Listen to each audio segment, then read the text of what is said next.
I'm a student of English literature. This is my story, and I want to share with you my journey of learning English in New York. It's a crisp autumn morning, and I'm sitting on a bus heading to my language school. The city is alive with energy, and I can hear people speaking English all around me. I've been studying English for a few months now, but I still find it challenging to understand everything. However, I'm determined to improve. On the bus, I noticed two women sitting across from me. They're speaking English, and though I don't catch every word, I decide to practice my speaking skills. I take a deep breath and say hello in simple English. The women smile warmly and respond kindly. They tell me they're from Canada and are visiting New York for a business trip. Our conversation lasts only a few minutes, but it fills me with confidence. Before I get off the bus, they encourage me to keep practicing and even suggest a few English podcasts to listen to. That small interaction motivates me to work harder on my English. A few weeks later, I enroll in an English language school in Manhattan.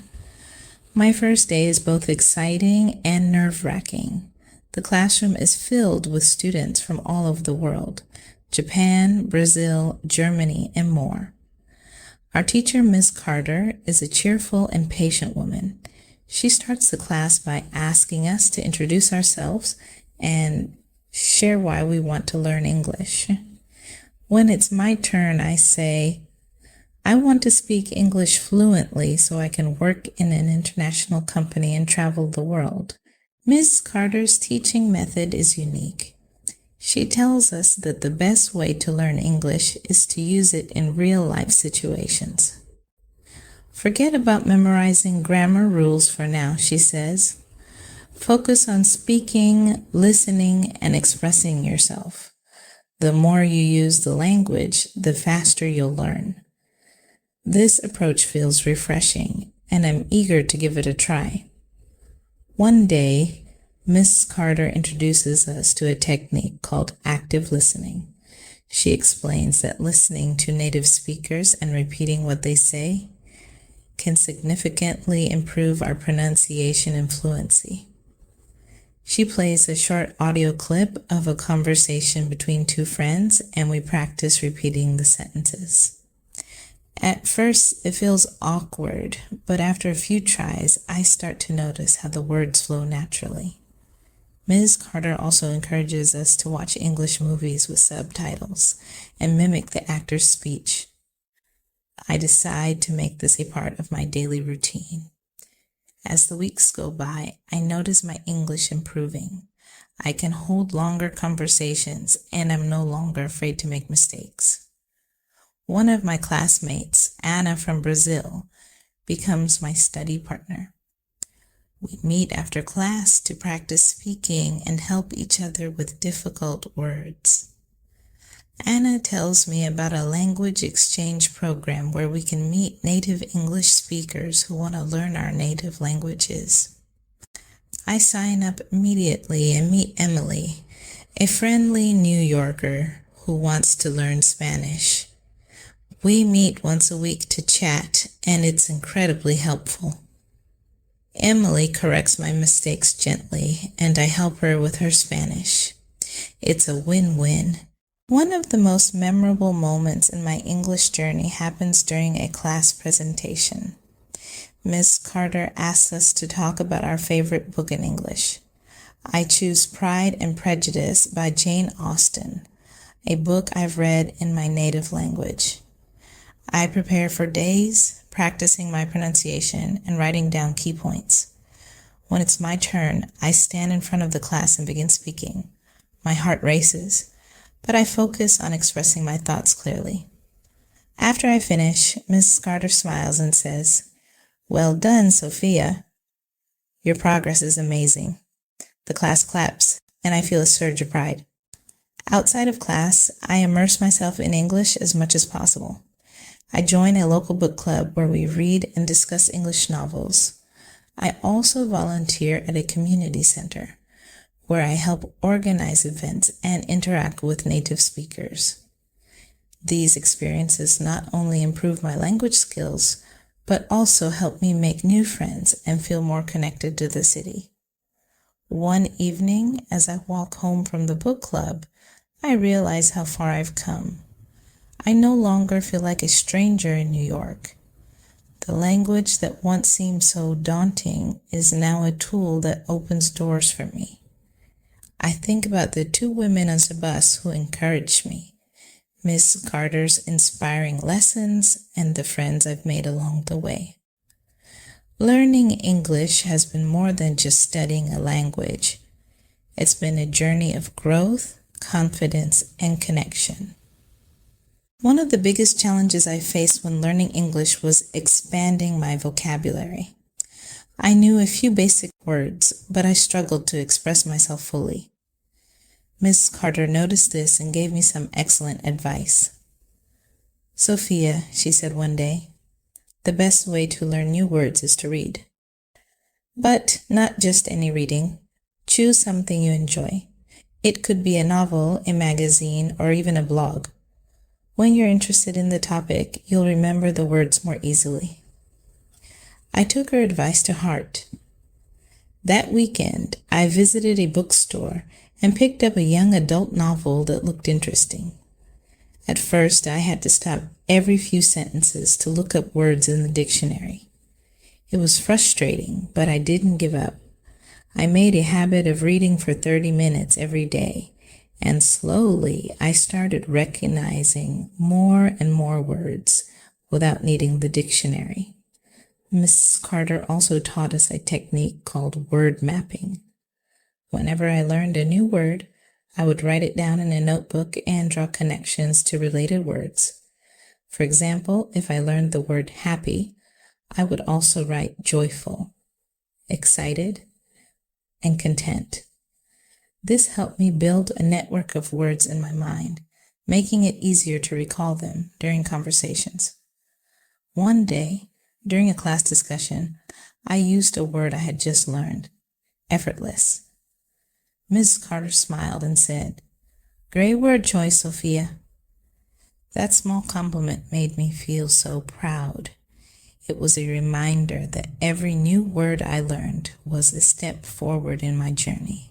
Even though my vocabulary was growing, I still felt nervous about speaking English, especially with native speakers. I was afraid of making mistakes or sounding silly. But Miss Carter had a solution for that too. "Sophia," she said, "mistakes are part of learning. Every time you make a mistake, you're one step closer to getting it right. Don't be afraid to speak, even if it's not perfect." To help me practice, she introduced a technique called thinking aloud. The idea was simple. I would talk to myself in English about my day, my thoughts, or anything that came to mind. At first it felt strange, but it quickly became a fun way to practice. I would describe what I was cooking, talk about my plans, or even narrate my walk to school. This helped me get comfortable forming sentences and expressing my thoughts in English. I also joined a conversation group at the language school. Every Thursday evening, students from different classes would gather to chat in English. It was a safe space where we could practice without fear of judgment. I met people from all over the world, and we shared stories about our cultures, hobbies, and dreams. These conversations not only improved my speaking skills, but also gave me a sense of belonging. One evening, after a particularly lively discussion, one of the group members said to me, "Sophia, your English has improved so much." That comment made me realize how far I'd come. I was no longer the shy girl who hesitated to speak. I was becoming confident in my ability to communicate. As my English improved, I started thinking about finding a part-time job. Not only would it help me financially, but it would also give me more opportunities to practice speaking. I mentioned this to Miss Carter, and she suggested I look for work in a cafe or a bookstore. These jobs are great for language learners, she said. You'll interact with people every day and practice your English in real-life situations. I took her advice and applied to a small cafe near my school. During the interview, I was nervous, but I reminded myself to speak slowly and clearly. To my surprise, the manager offered me the job on the spot. Working at the cafe was challenging at first. I had to learn the menu, take orders, and chat with customers. There were times when I didn't understand what someone was saying, but my coworkers were always there to help.